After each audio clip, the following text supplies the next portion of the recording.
നമസ്തേ. എച്ച്2എസിന്റെ മറ്റൊരു വീഡിയോയിലേക്ക് എല്ലാവർക്കും സ്വാഗതം. ഇന്ന് നമ്മൾ +1ന്റെ ക്വസ്റ്റ്യൻ പേപ്പർ അനാലിസിസ് ആണ് ചെയ്യുന്നത് കേട്ടോ. ക്വസ്റ്റ്യൻ പേപ്പർ എനിക്ക് കിട്ടിയപ്പോൾ ഞാനതൊന്ന് നോക്കി. അപ്പോൾ അതിൻ്റെ ആൻസർ കീ നിങ്ങൾക്ക് തരാമെന്ന് വിചാരിച്ചു. അപ്പോൾ നിങ്ങൾക്ക് എന്തെങ്കിലും ബുദ്ധിമുട്ടുണ്ടെങ്കിൽ അതിൽ നോക്കി പഠിക്കാമല്ലോ. ഓക്കെ. അപ്പോൾ എന്താ പറയുക, എല്ലാവരുടെയും സപ്പോർട്ടിന് ഹൃദയം നിറഞ്ഞ നന്ദി പറയാണ് കേട്ടോ. കാരണം ഞാനിപ്പോൾ സമയത്തിൻ്റെ ഒരു കുറവ് കാരണം എനിക്ക് വീഡിയോസ് അപ്ലോഡ് ചെയ്യാൻ പറ്റാറില്ല. പക്ഷേ ഞാൻ എല്ലാ പാഠത്തിൻ്റെയും ഞാൻ വീഡിയോസ് ഇട്ടിട്ടുണ്ട്. സംശയമുണ്ടെങ്കിൽ ചോദിക്കുക. അപ്പോൾ അതിൻ്റെ വീഡിയോസും ഇനി അപ്ലോഡ് ചെയ്യാം. ഇപ്പോൾ +2കാർ ഒരു സംശയം ചോദിച്ചിരുന്ന ഒരു പാഠം ഇട്ടിട്ടുണ്ടായിരുന്നില്ല. അപ്പോൾ സമയമെടുത്ത് അത് ചെയ്തു. അപ്പോൾ അതുപോലെ നിങ്ങൾക്കും ഹെൽപ്പ് ചെയ്യുന്നതായിരിക്കും. എന്താ പറയുക, ഒരു 5-8 മാസത്തോളം എനിക്ക് വീഡിയോ അപ്ലോഡ് ചെയ്യാനുള്ള ഒരു സമയക്കുറവുണ്ടായിരുന്നു.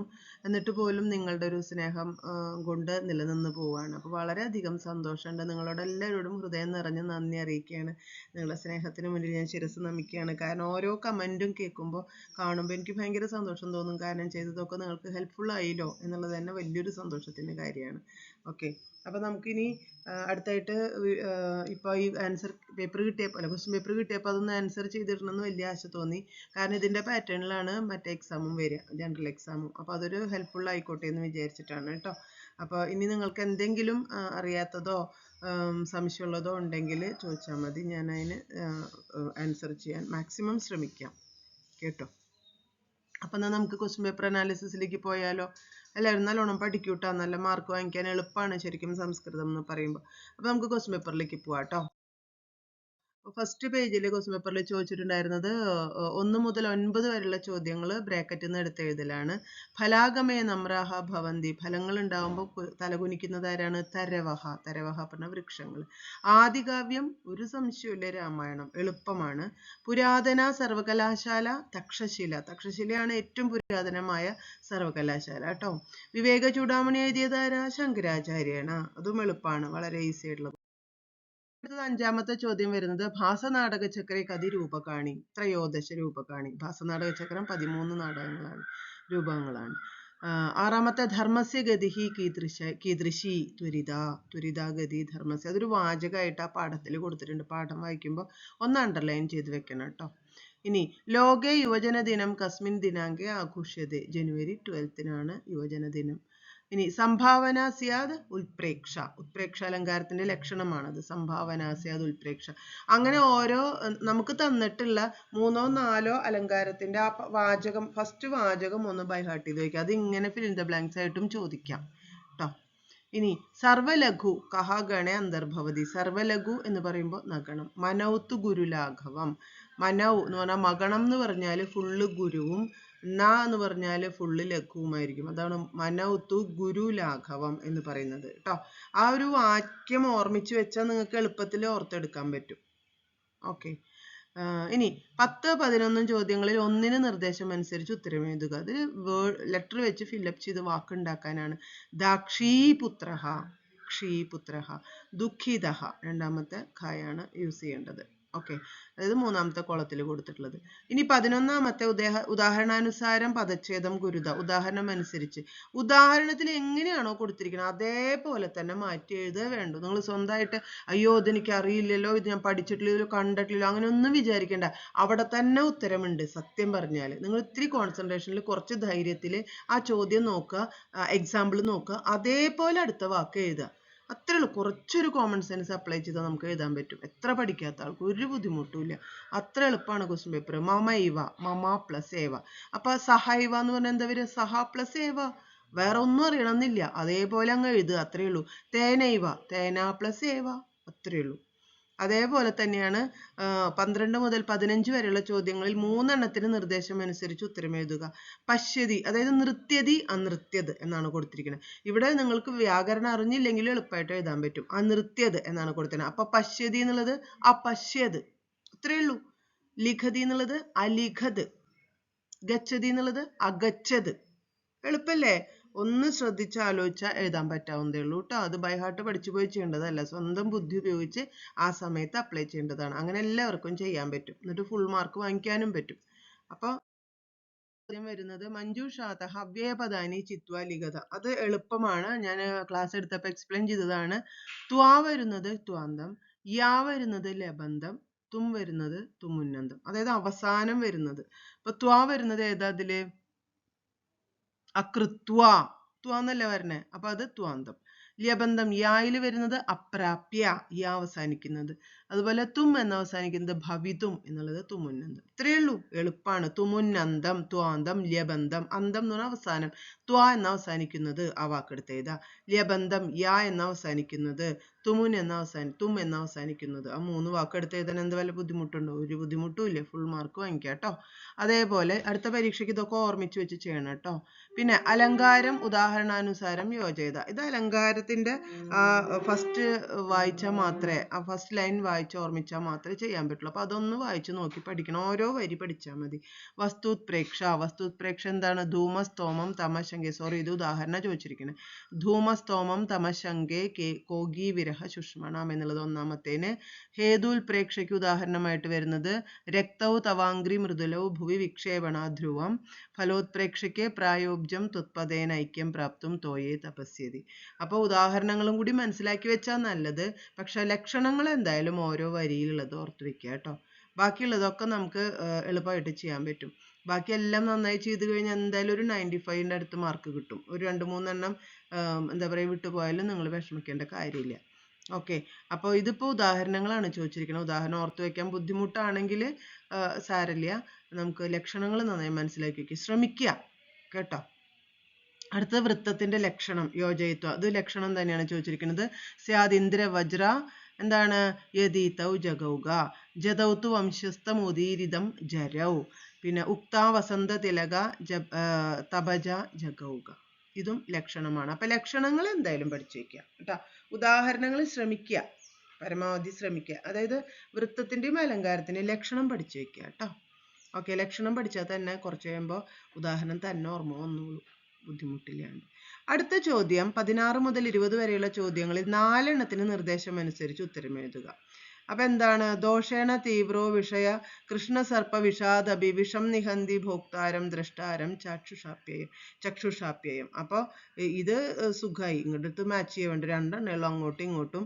ദ്വിതീയ ഭാഗം യോജയിത്വ ലിഖിത, ഇത് യോജിപ്പിച്ച് എഴുതേ വേണ്ടു. ഇത് ശരിക്കും പോയം കാണാണ്ട് എഴുതേണ്ടതാണ്, പക്ഷെ അതിന് പകരം ഇത്രയും ഈസി ആയിട്ട് തന്നേക്കണം. അപ്പൊ അങ്ങോട്ടും ഇങ്ങോട്ടും. മസ്തക ന്യസ്തഭാരാതേ ദുഃഖമന്യേർ നിവാര്യതേ ക്ഷുതാധികൃത ദുഃഖം തു വിനാ സ്വേന ന കേനച്ചിത്. അത് 2 വരിയും എടുത്ത് താഴോട്ട് എഴുതുക, അതായത് നിങ്ങളുടെ ആൻസർ ഷീറ്റിൽ എഴുതുക, അത്രയേ വേണ്ടൂ. പിന്നെ നാടക സങ്കേതം അധികൃത്യ ലഘു ടിപ്പണി ലിഖിത. നാടക സങ്കേതങ്ങളെ കുറിച്ച് ലഘു ടിപ്പണി, ചെറിയൊരു പാരഗ്രാഫ് എഴുതാനാണ് പറഞ്ഞിരിക്കുന്നത്. ആത്മകഥം, നേപഥ്യം, പ്രകാശം, ഈ 3 കാര്യങ്ങളാണ് ചോദിച്ചിരിക്കുന്നത്. അപ്പൊ അത് ഞാൻ എഴുതി ഉണ്ടാക്കിയിട്ടുണ്ട്. അപ്പൊ അത് കാണിച്ചു തരാം. അതൊന്ന് പഠിക്കേണ്ടി വരും. അതെന്താണ് എന്ന് അറിയാനായിട്ട്. നേപഥ്യം എന്ന് പറഞ്ഞാല് അതായത് നേപഥ്യം എന്ന് പറഞ്ഞാല് നമ്മുടെ എന്താ പറയാ ഡ്രസ്സിംഗ് റൂമില്ലേ, ഡ്രാമയുടെ തൊട്ട് പിന്നിലുള്ള എന്താ പറയാ സ്ഥലത്തിന് ഒരു പേര് പറയൂല്ലോ, ആ നമ്മുടെ നാടക ആർട്ടിസ്റ്റുകളൊക്കെ നിൽക്കുന്ന സ്ഥലം, അതാണ്. നാടകാവതരണേ ഏവ നേപഥ്യസ്യ ആവശ്യകതാസ്തി. നാടകം അവതരിപ്പിക്കുമ്പോൾ നേപഥ്യം വേണം. കുശീലവ കുടുംബസ്യ ഗൃഹം നേപഥ്യം ഉച്ചതി. കുശീലവ കുടുംബം എന്ന് പറഞ്ഞാൽ നാടകം അഭിനയിക്കുന്നവര്, അവരുടെ വീടാണ്. അതായത് ആ സ്റ്റേജിൽ നിന്ന് തൊട്ട് പിന്നില് പോയിട്ട് അടുത്ത ക്യാരക്ടറായി വരാനായിട്ട് നമ്മൾ വേഷമൊക്കെ മാറുന്ന സ്ഥലമല്ലേ, അതിനെയാണ് green room. Yes, green room ആണ് അത് കേട്ടോ. നേപഥ്യം ഉച്ചതി. കുശീലവ അഭിനേത, കുശീലവൻ എന്ന് പറഞ്ഞാൽ അഭിനേതാവാണ്. അഭിനേതാരഹ രംഗമഞ്ചസ്യ പൃഷ്ഠതഃ സ്ഥിത്വ വേഷഭൂഷാദയഃ സ്വീകരോതി.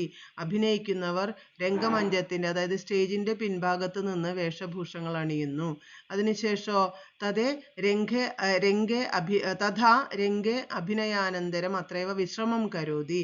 എന്നിട്ടോ അഭിനയിച്ച് കഴിഞ്ഞിട്ട് ഓരോരുത്തരുടെ റോള് കഴിഞ്ഞ് അവർ റെസ്റ്റ് എടുക്കുന്നത് എവിടെയാണ്? ഗ്രീൻ റൂമിലാണ്. നാടകം കഴിയുന്നവരെ അവിടുന്ന് പുറത്തേക്ക് പോവില്ലല്ലോ, അവിടെ വിശ്രമിക്കുന്നു. രംഗേ കഥാപാത്രം വിന ശബ്ദ സാന്നിധ്യമേവ കേജന കഥാസംബന്ധ സൂചന കഥാപാത്രസ്യ പ്രാധാന്യം ച ഘോഷയന്തി. ചിലർക്ക് ശബ്ദം കൊടുക്കേണ്ടി വരും, അതായത് അന്തരീക്ഷത്തിൽ നിന്ന് വരുന്ന ശബ്ദം പോലെയൊക്കെ. അതൊക്കെ കൊടുക്കുന്നത് ഈ ഗ്രീൻ റൂമിൽ നിന്നിട്ടായിരിക്കും, നേപഥ്യത്തിൽ നിന്നിട്ടായിരിക്കും അവർ മൈക്ക് ഉപയോഗിച്ചിട്ട് ആ ശബ്ദങ്ങളൊക്കെ കൊടുക്കുന്നത്. കഥാപാത്രം വീണ, കഥാപാത്രം ഉണ്ടാവില്ല, ചിലപ്പോൾ ഒരാൾ ആത്മകഥ ആലോചിക്കുകയാണ്, അങ്ങനെയൊക്കെ വരുന്ന സമയത്ത് പിന്നീന്ന് വോയിസ് ഓവർ കൊടുക്കുന്നതും ഈ ഗ്രീൻ റൂമിൽ വെച്ചിട്ടായിരിക്കും. എപ്പോഴായിരിക്കും? നേപഥ്യത്തിൽ നിന്നിട്ടായിരിക്കും. പിന്നെ യഥാ രംഗേ കഥാപാത്രം വിന ശബ്ദ സാന്നിധ്യം ആവശ്യം ചെയ്ത് തത്രൈവ സ്ഥിത്വ സംഭാഷണം അഭി കരോതി. ആവശ്യമുണ്ടെങ്കിൽ അവിടെ നിന്ന് സംഭാഷണം ചെയ്യുന്നു. പ്രേക്ഷകാഹ ശബ്ദ ശ്രോതും ശക്യന്തി. പ്രേക്ഷകന്മാർക്ക് ശബ്ദം കേൾക്കാൻ പറ്റും. പ്രേക്ഷകാഹ ശബ്ദ സാന്നിധ്യേന കാര്യാണി അവഗച്ഛന്തി ആസ്വാദനം അനുഭവന്തി. ആ ശബ്ദം കൊണ്ട് മാത്രം അവര് കാര്യങ്ങൾ മനസ്സിലാക്കുന്നു, ആ നാടകം എന്താ പറയുക ആസ്വദിക്കുന്നു. യഥാകഥാ നേപഥ്യാത് സംഭാഷണം ശ്രോതും ശക്യത. ചിലപ്പോഴൊക്കെ നമുക്ക് ഇത്തരത്തിലുള്ള സംഭാഷണങ്ങൾ നേപഥ്യത്തിൽ നിന്ന് കേൾക്കാൻ പറ്റും. തദാനുസാരേണ രംഗേ സ്ഥിതഃ നടഃ നടി ച അവതരണമപി കുരുതഃ. ആ സമയത്ത് രംഗത്ത് നിൽക്കുന്ന നടനോ നടിയോ അതിനനുസരിച്ച് അവർ അഭിനയങ്ങൾ കാഴ്ചവെക്കുന്നു. ചിലപ്പോൾ വോയിസ് ഓവർ ആവും കൊടുക്കുന്നുണ്ടാവുക. അപ്പം അങ്ങനെയുള്ള വരുന്ന സമയത്തും നേപഥ്യത്തിൻ്റെ ആവശ്യമുണ്ട്. വസ്ത്രം മാറാനും നേപഥ്യം ആവശ്യമുണ്ട്. അഭിനയം കഴിഞ്ഞിട്ട് റെസ്റ്റ് ചെയ്യാനും നേപഥ്യം ആവശ്യമുണ്ട്. അതിൻ്റെ പേരാണ് നേപഥ്യം അല്ലെങ്കിൽ ഗ്രീൻ റൂം.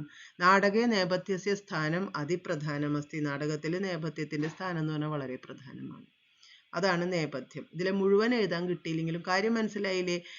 ഗ്രീൻ റൂമിനെയാണ് നേപഥ്യം എന്ന് പറയുന്നത്. അഭിനേതാവ് അഭിനയാനന്തരം തത്ര വിശ്രമം കരോതി, തത്ര സ്ഥിത്വ സംഭാഷണം കരോതി. കഥാപാത്രം രംഗേ നാസ്തി ചേതപി സംഭാഷണം കരോതി ചേത് ആസ്വാദനം കർത്തും ശക്യതേ. ആർക്ക്? പ്രേക്ഷകന്മാർക്ക് ആസ്വദിക്കാനായിട്ട് സാധിക്കും. അത്രയും 2, 3, 4 വാചകങ്ങൾ എഴുതിയാൽ മതി. അതാണ് നേപഥ്യം. എന്തെങ്കിലും എഴുതണം കേട്ടാ, എഴുതാതെ വരരുത്. ഓക്കെ, നന്നായി വായിച്ചു പോയാൽ മതി. ആത്മഗതം. ആത്മകഥം എന്ന് പറഞ്ഞാൽ എന്താണ്? നമ്മൾ അവനവനോട് പറയുന്നത്. ചിലപ്പോൾ നടന്മാരൊക്കെ ഇങ്ങനെ പറയില്ലേ, സ്വന്തമായിട്ട് നമ്മുടെ ഡയലോഗുകളൊക്കെ പറയില്ലേ, ഇപ്പൊ പതുക്കെയൊക്കെ പറയും. മറ്റേ ആദ്യകാല നാടകങ്ങളിൽ ആത്മകഥം എന്ന് പറഞ്ഞിട്ട് തന്നെയാണ്, പക്ഷെ അതിന് വോയിസ് ഓവർ പിന്നീന്ന് കൊടുക്കും. അപ്പൊ അതിനാണ് ആത്മകഥം എന്ന് പറയാം. അശ്രാവ്യം സ്വഗതം സ്മൃതം. അശ്രാവ്യം കേൾക്കാൻ പറ്റാത്തത്, മറ്റുള്ളവർക്ക് കേൾക്കാൻ പറ്റില്ല, പക്ഷെ സ്വന്തമായിട്ട് കേൾക്കാൻ പറ്റും, സ്വന്തമായിട്ട് പറയാണ്. ഏതദപി നാടകസ്യ സങ്കേതമസ്തി. ഇതൊരു നാടകത്തിന്റെ സങ്കേതം തന്നെയാണ്. യതി നടഹ ആത്മഭാഷണം കരോതി. നടൻ ആത്മഭാഷണം ചെയ്യണേനെയാണ് ആത്മകഥം എന്ന് പറയുക. തദേവ ആത്മകഥം. ആ ഒരു വാചകം മാത്രം എഴുതിയാലും മതി, നിങ്ങൾക്ക് പകുതി മാർക്ക് കിട്ടും. നടഹ ആത്മഭാഷണം കരോതി തദേവ ആത്മകഥം. നടൻ എപ്പോഴാണോ ആത്മഭാഷണം ചെയ്യുന്നത്, അവനവനോട് സംസാരിക്കുന്നത്, അതിനെയാണ് ആത്മകഥം എന്ന് പറയുക. രംഗേ സ്ഥിത അഭിനേത്രി ശ്രോതും ന ശക്യത. രംഗത്ത് നിൽക്കുന്ന മറ്റ് അഭിനേതാവിനോടല്ല പറയുന്നത്. കിന്തു പ്രേക്ഷക നടസ്യ ചിന്ത ജ്ഞാതും ശക്യത. എന്നാൽ പ്രേക്ഷകന് നടന്റെ ചിന്ത മനസ്സിലാക്കാനും സാധിക്കും. അതിനാണ് ആത്മകഥം എന്ന് പറയുക. ഓക്കെ, ഏതദർത്ഥമേവ ആത്മകഥം ഇതി സങ്കേതം ഉപയോഗിച്ചത്. ഇതിനു വേണ്ടിയാണ് ആത്മകഥം എന്ന സങ്കേതം ഉപയോഗിക്കുന്നത്. ഇപ്പോഴത്തെ സിനിമകളിലൊക്കെ നിങ്ങൾ കണ്ടിട്ടുണ്ടാവുമല്ലോ അല്ലേ?